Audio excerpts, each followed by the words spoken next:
November 18th, 2016, and this is Indigo Rose tomato. It was developed by the Oregon State University, and it's got the highest antioxidants in a tomato.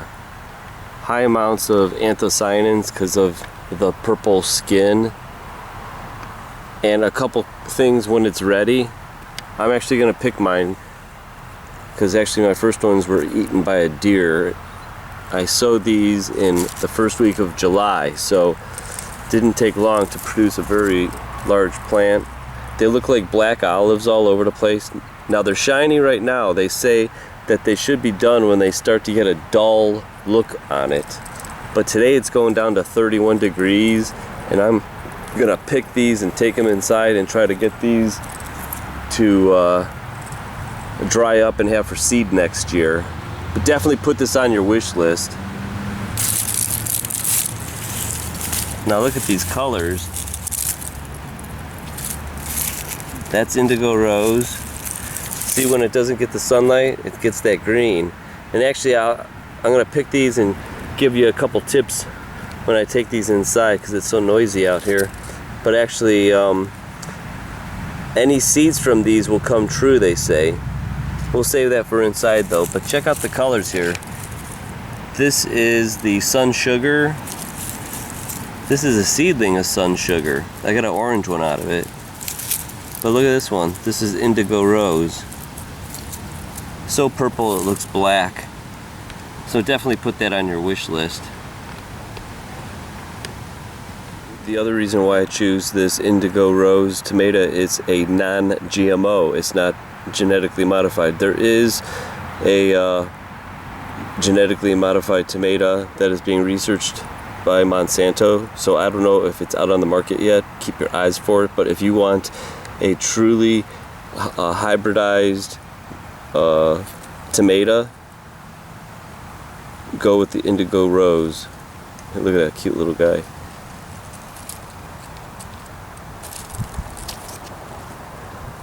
Thing's huge. Look how big it got. I'd say it got at least about 6 feet wide. I just put it in July. If I would have had it in the ground earlier, who knows how big this would have got, and if the deers wouldn't have chewed them right there.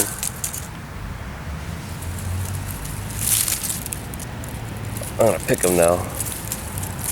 See if they'll sow next year. Indigo Rose first began in the 1960s when two plant breeders, one from Bulgaria and the other from the United States, first crossed cultivated tomatoes with wild species from Chile and the Galapagos Islands.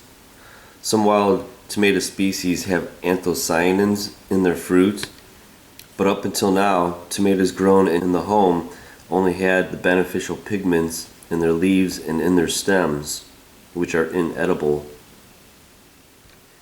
Well, graduate students crossed together the lines carrying the wild tomato species genes to create a population from which the Indigo Rose was selected. Now, this new tomato was released as an open pollinated variety, and as such, seeds saved from the self-pollinated plants will grow true and not produce hybrids. It's important to know that the genetic engineering techniques are never used to develop this line.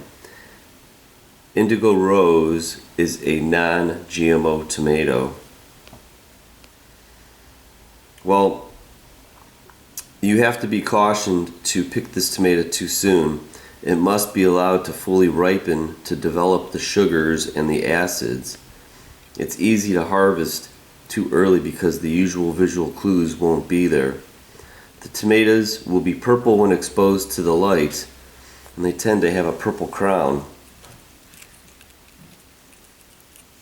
They are ripe when the color changes from a shiny blue-purple to a dull purple-brown. See how they're kind of shiny?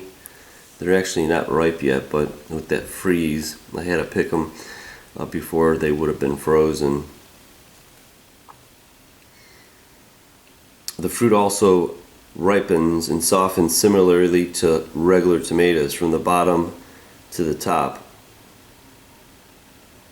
Anthocyanin produces in the fruit only where the fruit is exposed to the sunlight, If it's shaded by a leaf or the base, the purple pigment does not develop.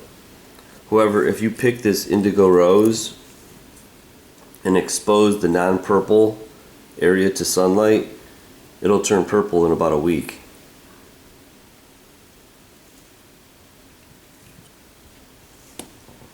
So grow your Indigo Rose and also try the Sun Sugar, because this is sweet as sugar. And try to be as healthy as you can. No pesticides, no herbicides, just pure organic tomatoes.